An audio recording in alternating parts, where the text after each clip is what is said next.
इकडे मासेमारी सुरू झाली आहे, मात्र अर्ध्याहून अधिक नौका या किनाऱ्यावरतीच आहे। 2.5 महिन्यांच्या मान्सून बंदीनंतर जिल्ह्यात म्हणजेच रत्नागिरीमध्ये शनिवारी मध्यरात्रीपासून मासेमारीला अधिकृत सुरुवात झाली। पण खलाशांची कमतरता आणि मतलई वाऱ्यांमुळे सर्वच नौका मासेमारीसाठी समुद्रात गेलेल्या नाहीत।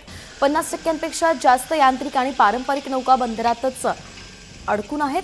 तर मिरकरवाडा, राजीवडा, साखरतर, काळबादेवी, वरवडे, जयगड, पूर्णगड आणि साखरी नाटे, हरणे, दाभोळ या सगळ्या बंदरांवरती अशी स्थिती पाहायला मिळते। 1 जून ते 15 ऑगस्ट दरम्यान मासेमारी बंदी असते। रत्नागिरी जिल्ह्यात सुमारे 3,423 यांत्रिक बोटी आहेत आणि 512 बिगर यांत्रिकी अशा एकूण 3,935 नौका आहेत। मात्र खलाशांची अपुरी संख्यामुळे त्या तशाच थांबलेल्या आहेत। याचा सविस्तर आढावा घेतला आपले प्रतिनिधी राकेश गुडेकर यांनी।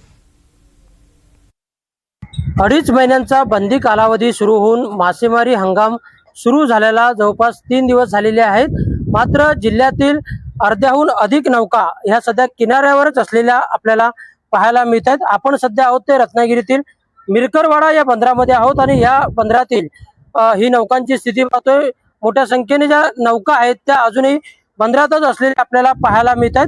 2.5 महिन्यांच्या मान्सून बंदीनंतर जिल्ह्यात शनिवारी मध्यरात्रीपासून मासेमारीला अधिकृत सुरुवात करण्यात आली। मात्र खलाशांची कमतरता असेल, मतलई वारे असतील, त्यामुळे सर्वच नौका सध्या मासेमारीसाठी समुद्रात जात नाहीयेत। 50% पेक्षा जास्त यांत्रिक आणि पारंपरिक नौका या सध्या जिल्ह्यातील बंदरांमध्येच असलेल्या आपल्याला पाहायला मिळतात। रत्नागिरीतल्या या मिरकरवाडा बंदरासह राजीवडा असेल, साखरतर, काळबादेवी, वरवडे, जयगड, पूर्णगड, साखरी नाटे, हरणे, दाभोळ या बंदरांमध्ये ही अशीच स्थिती असलेली आपल्याला पाहायला मिळते। 1 जून ते 15 ऑगस्ट या दरम्यान मासेमारी बंद असते आणि त्यानंतर 16 ऑगस्ट पासून मासेमारी सुरू होते। मात्र गेले काही दिवस जर आपण पाहिलं तर मच्छीमारांना अनेक समस्यांना सामोरं जावं लागतंय।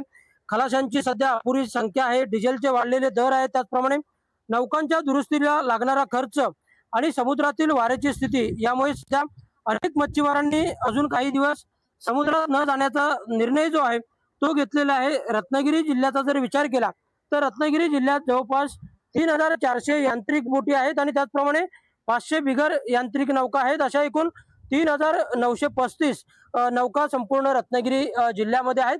पण सध्याची एकंदरीत संपूर्ण स्थिती पाहता रत्नागिरी जिल्ह्यातील बंदरांमध्ये 50%हून अधिक नौका ज्या आहेत त्या बंदरातच उभ्या असलेल्या आपल्याला सद्यस्थितीत पाहायला मिळत आहेत।